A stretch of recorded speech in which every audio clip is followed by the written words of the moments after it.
안녕하세요. 만약에 우리가 사는 이 세상의 모든 규칙을 처음부터 다시 쓸 수 있다면 어떨까요? 오늘 우리가 함께 들여다볼 이야기는 바로 이런 상상에서 출발합니다.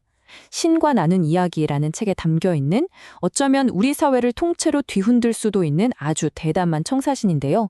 자, 그럼 한번 제대로 파헤쳐 볼까요? 시작부터 정말 충격적이죠? 이 자료는 우리가 이룩했다고 믿는 이 모든 발전을 향해서 딱 한 마디를 던집니다. 너희는 미개하다. 아니, 이게 대체 무슨 말일까요? 이 도발적인 한마디가 바로 오늘 우리가 파헤칠 모든 이야기의 출발점입니다. 솔직히 우리 대단하잖아요.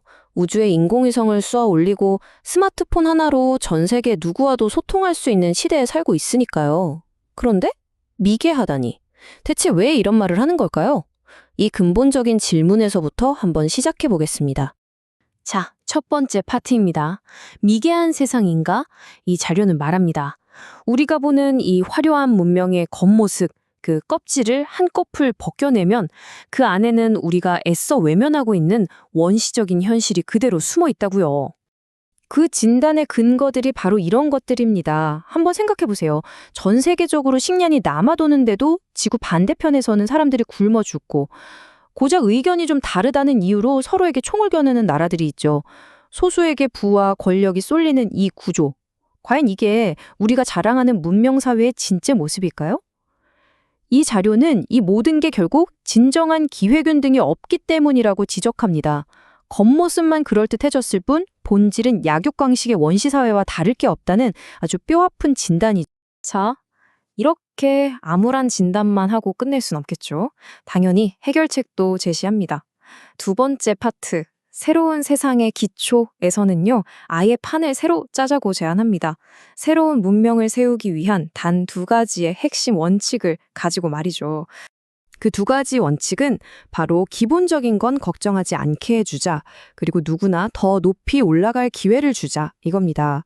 그러니까 누구도 먹고 사는 문제로 고통받지 않게 만들고 동시에 누구나 자신의 잠재력을 마음껏 펼칠 수 있는 발판을 마련해 주는 거죠. 이 자료에서는 이 두 가지가 마치 저울의 양팔처럼 완벽하게 균형을 이룰 때 비로소 진짜 새로운 사회가 시작될 수 있다고 강조합니다. 이제 좀 더 구체적으로 들어가 볼까요? 세 번째 파트에서는 정치 구조에 대한 아주 파격적인 제안을 다룹니다. 바로 하나의 정부, 그리고 군대는 없는 세상입니다. 이거 정말 재밌지 않나요? 완전히 새로운 세계 정부를 이야기하는데 그 구조가 사실 우리가 잘 아는 미국의 의회 시스템이랑 굉장히 비슷해요. 그러니까 각 나라에서 똑같이 2명씩 대표를 보내는 국가의회가 있고 또 나라별 인구수에 비례해서 대표를 뽑는 국민대표적 회의가 있는 거죠. 어때요? 생각보다 되게 익숙한 그림이죠. 그리고 이 정치 구조의 진짜 핵심은 바로 이겁니다. 모든 나라가 자기 군대를 없애는 거예요. 물론 나라 안의 질서를 지키는 경찰력은 그대로 두고요. 그럼 나라끼리 분쟁이 생기면 어떡하냐? 바로 그때 전 세계에 딱 하나뿐인 세계 평화유지군이 나서는 겁니다. 전쟁의 칼자루를 개별 국가가 아니라 전 세계가 함께 쥐게 되는 거죠. 자, 정치 얘기를 했으니 이제 돈 얘기로 넘어가 봐야겠죠?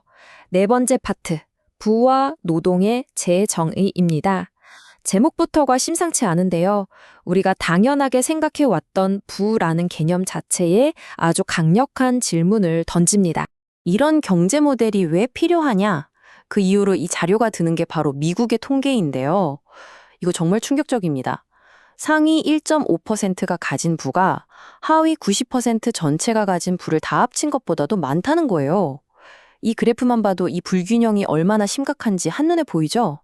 바로 이 기울어진 운동장 자체를 바로잡겠다는 겁니다. 그럼 어떻게 하느냐? 핵심은 네 가지입니다. 첫째, 누구나 소득의 10%를 냅니다. 둘째, 이 돈으로 모든 사람의 기본적인 생존을 보장해서 아예 가난이라는 걸 없애는 거죠. 그리고 여기서부터가 진짜 파격적인데요. 셋째, 개인이 가질 수 있는 재산의 한도를 정합니다. 부의 상한선이죠. 넷째, 그 한도를 넘어서 버는 돈은 어떻게 되냐고요? 전부 사회 전체를 위한 자선 신탁으로 들어가는 겁니다. 아니, 부의 상한선이라니 이게 무슨 소리냐 싶으시죠? 그래서 자료에선 이해하기 쉽게 예를 하나 들어줍니다. 가령 한 사람이 1년에 벌 수 있는 돈의 상한선을 $2,500만, 우리 돈으로 한 300억 원쯤으로 정하는 거예요. 그 이상 버는 돈은 내 돈이 아니라 우리 모두의 돈이 되는 거죠. 와, 상상이 되시나요? 자, 5번째 파트입니다. 아마 여기까지 들으시면서 아니 그게 말이 돼? 하는 생각이 계속 드셨을 거예요. 당연합니다. 바로 그 의문들, 가장 큰 반론들에 대해서 이 자료가 어떻게 대답하는지 한번 들어보시죠. 네, 바로 이 질문입니다. 아니, 먹고 사는 거 다 해결해주면 누가 굳이 일을 하려고 하겠어? 다들 그냥 놀고 먹지 않을까? 정말 가장 먼저 떠오르는 어쩌면 가장 강력한 반론이죠. 이 질문에 대한 대답은 인간의 동기를 완전히 다른 시각으로 보는 데서 나옵니다. 자신의 일을 순수한 기쁨으로 여기는 사람들은 절대 멈추지 않는다. 그러니까요, 동기부여의 엔진 자체가 바뀌는 거예요. 살기 위해 억지로 하는 일에서 정말 좋아서 하고 싶어서 하는 일로요. 그리고 이걸 설명하기 위해서 더 원한다는 마음을 2가지로 나눠서 봅니다. 하나는 부러움, 영어로는 envy죠. 와, 저 사람처럼 되고 싶다 하면서 나 자신을 발전시키는 긍정적인 에너지예요. 다른 하나는 질투, jealousy. 이건 저 사람이 가진 걸 뺏고 싶다, 끌어내리고 싶다는 파괴적인 감정이죠. 이 둘은 근본적으로 다르다는 겁니다. 그래서 결론은 이겁니다. 이 새로운 시스템은 와, 나도 저렇게 멋지게 해보고 싶다는 생산적인 부러움은 얼마든지 응원해요. 하지만 먹고 살기 너무 힘들어서 남을 미워하게 되는 그런 파괴적인 질투가 생겨날 수 있는 환경 자체를 없애버린다는 거죠. 인간의 마음에 대한 아주 예리한 통찰이라고 할 수 있겠습니다. 자, 이제 거의 다 왔습니다. 마지막 6번째 파트. 이 모든 이야기의 중심을 꿰뚫는 궁극적인 질문을 던져봅니다. 대체 무엇이 우리 인간을 움직이게 하는 걸까요? 이 자료가 말하는 핵심 철학은 바로 이거예요. 인간이 생존이라는 절박함에서 벗어나게 되면 나태해지는 게 아니라 오히려 날개를 단다는 겁니다.